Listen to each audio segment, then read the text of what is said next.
কোরআন যার বুকে থাকে পৃথিবী তাকে কুর্নিশ করে।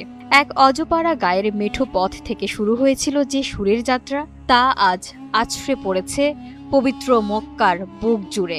১৩৩টি দেশের শত শত প্রতিযোগীকে পেছনে ফেলে পবিত্র কাবার আঙিনায় আবারও উড়ল আমাদের ভালোবাসার লাল সবুজ পতাকা।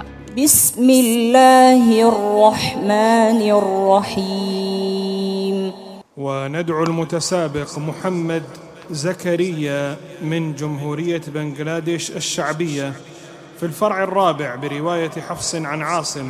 তিনি আমাদের সন্তান হাফেজ নুরুদ্দিন জাকারিয়া ঢাকার আর রায়হান ইন্টারন্যাশনাল মাদ্রাসার এই খুদে আলো ছড়িয়েছেন বিশ্বমঞ্চে।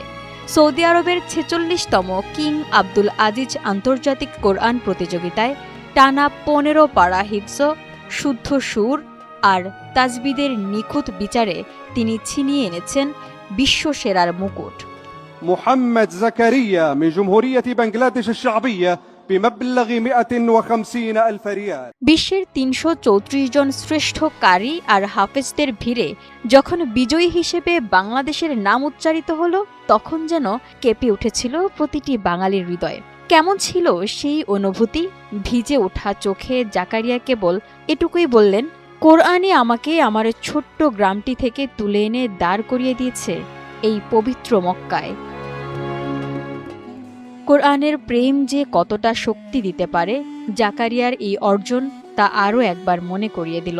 আল্লাহর কালামকে বুকে জড়িয়ে তিনি শুধু নিজের স্বপ্ন পূরণ করেননি, ১৬ কোটি মানুষের মস্তক উঁচুতে তুলে ধরেছেন। মসজিদুল হারামের প্রতিধ্বনি আজ রটে গেছে বাংলার প্রতিটি ঘরে, প্রতিটি হৃদয়ে। অভিনন্দন হাফেজ নুরুদ্দিন জাকারিয়া। পবিত্র কোরআনের বরকতে এভাবেই বিশ্বমঞ্চে বারবার উঁচু থাকুক আমাদের প্রিয় বাংলাদেশের নাম। কুলিল্লাহুম্মা মালিকাল মুলকি